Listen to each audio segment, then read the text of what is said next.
لما يفخخوا البيوت قاموا بتفخيخ الكنائس وتفجيرها أكثر من كذا كنيسة.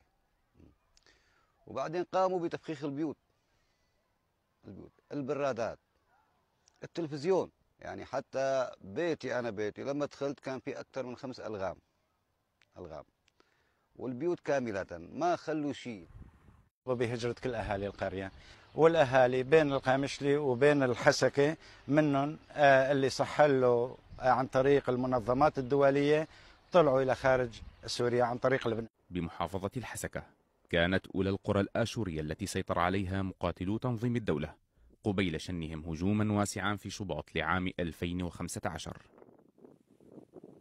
مقاتلو التنظيم خطفوا قرابة 250 شخصا، كان معظمهم من هذه القرية. أفرج عن غالبيتهم على 9 دفعات بعد مفاوضات سرية دفع للتنظيم بموجبها مبلغ مالي ضخم. والبلدات الآشورية الواقعة على شريط نهر الخابور. قبل هجوم التنظيم كانت تعتبر قرية تل نصري إحدى القرى الحيوية في المنطقة، ويقدر عدد سكانها بنحو 2200 شخص، ويزورها سنويا 200 مغترب من أبنائها. لكنها الآن أصبحت شوارعها ومنازلها خاوية من سكانها. فجر عناصر تنظيم الدولة كنيسة مريم العذراء في قرية تل نصري، والتي يعود بناؤها للعام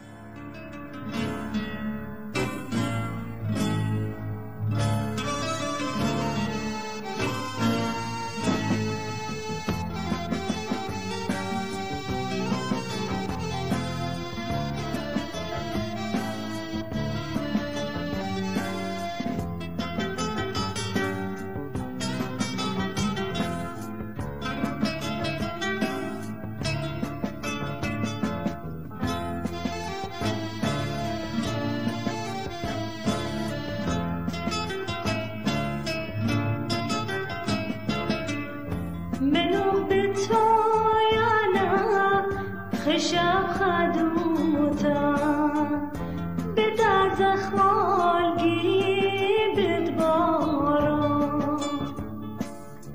بداين بتاعتت مزرقت شمشا مخبو خبدو سوي سخمارا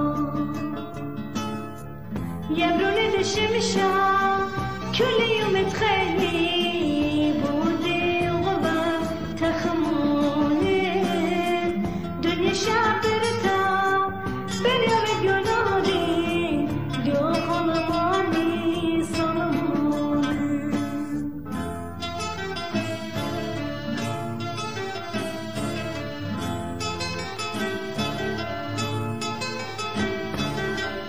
هالشميارم طابوش ولون مايبات تخمن تلكسلا رخلا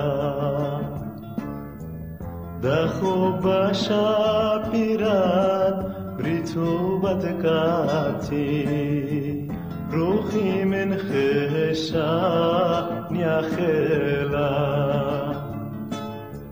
يا برات دمتي كل يوم بخير بودي يغبن تخموني دنيا شابرتا بارخ لجو نهرين يوخل مامي صموني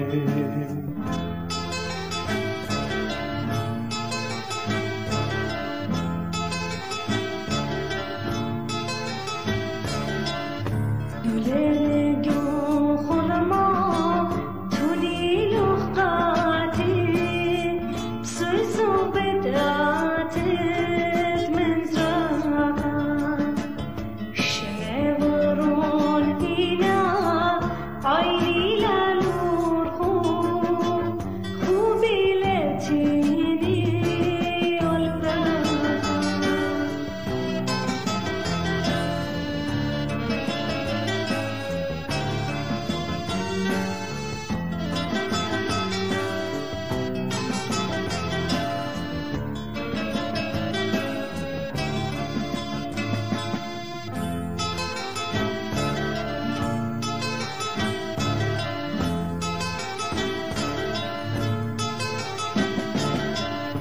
جبرت بملتي تفسي سخارا بتلوي طالب نخلي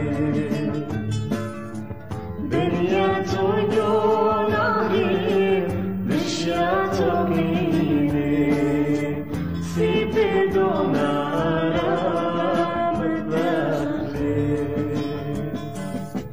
يا برونة الشمشة كل يوم